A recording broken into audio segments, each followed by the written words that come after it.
In today's video, I am going to be teaching you how to create a free Hytale server that is not hosted on your PC. With that being said, let's get started. The first thing that you need to do is head to the link in the description below. That's going to take you to Aternos.org. Aternos.org is a free hosting company that has provided servers to players for years at this point. They have over 1 million players every day using their service. They have 180,000 players online averagely. And you might be thinking, free? That sounds a little too good to be true. It's not. Aternos primarily makes their money through heavy advertising and promoting their own paid server hosting. Free hosting is just something that they are willing to give away to the community in order to hopefully turn you into a long-term customer. But you do not have to turn into a long-term customer. The only downsides with Aternos hosting is that you have to be online in order for the server to be online.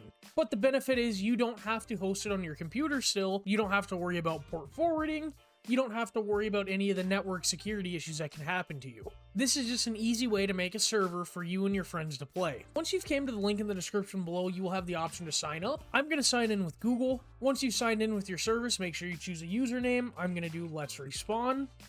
Then make sure you agree to the terms of service and privacy policy. After you've created your account, you will be brought to the servers page. Here, you can just click Create a Server. Once you've clicked the Create a Server, you will be redirected to the Create page, and here's where you can choose a couple different settings. If you are wanting to create a Minecraft server, you can do that like you see, but this is for Hytale. Once you click the Hytale checkbox, you will get your server IP address. If you'd like to change it, click the pencil icon so you can change it, then just save it. After that, click the Create button once more. Once you've clicked the Create button, you will get redirected to the Success page, telling you that your server is ready, and make sure you read this warning right here, letting you know that if you don't use your server for a while, it will be deleted. But they do offer free automatic backups to Google Drive, so you don't have to worry about that if you set it up. I'm not going to worry about that, I'm just going to skip. After you do that, you will be redirected to the console of your server.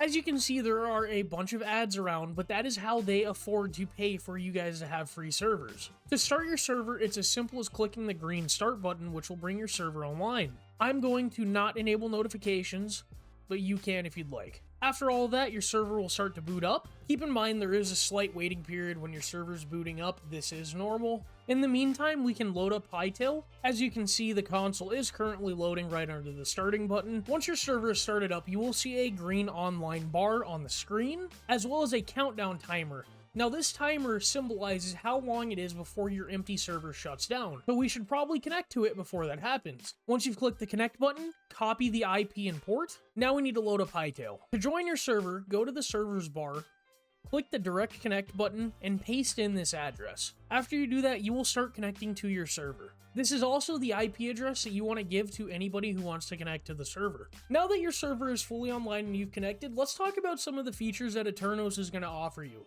For starters, if you go to the options page, you will be able to customize everything about the server. Aternos offers a max player count of 20 players and a max view radius of 5. You can also change the game mode and set a password to the server. In the options page, you can also manage the whitelist by enabling it and disabling it. You can control all the death settings as well, and if you scroll down a little bit, you can change gameplay toggles on top of that. You also have the option to change the time zone and the Java environment that the server is running on. Let's check out the console.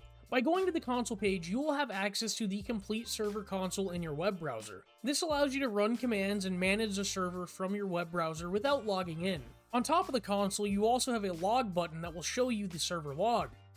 Mine isn't up right now, but it will be for you guys. If we scroll to the Players tab, you can see the players that are online.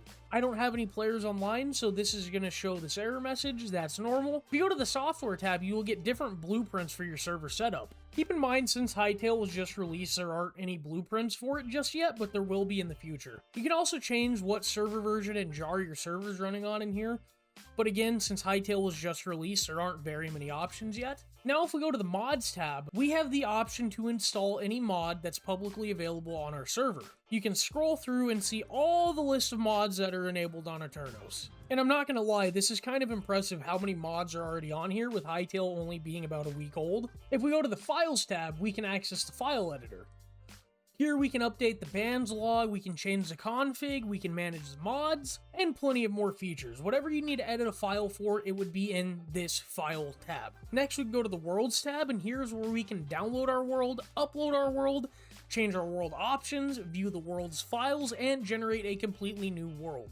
So if you ever want to shut down your server, you can just download the world and place it in your Hytale worlds folder. The next tab we have is the backups tab. If we go to the backups tab, here we can set up our automatic backups to Google Drive. I highly recommend doing this if you are going to run a long-term server, because your server will be deleted if it hasn't been spun up in a while. On top of that, it's just good to have backups of everything that you do online. Finally, we have our Access tab. The Access tab is going to allow you to share this server page with other Aternos users. So say you had an admin that you wanted to make changes without you having to do it, you can input their Aternos username here, and they would be able to access this same admin panel. Overall, Aternos is a great solution if you're wanting to play with friends on a budget. It makes spinning up a server super easy without hassle, and your friends will be able to play on it without you being online. As long as there is a single player connected to the server, you will never have to worry about your server shutting down. To get started making your server, click the link in the description below and it'll take you right to the Aternos page.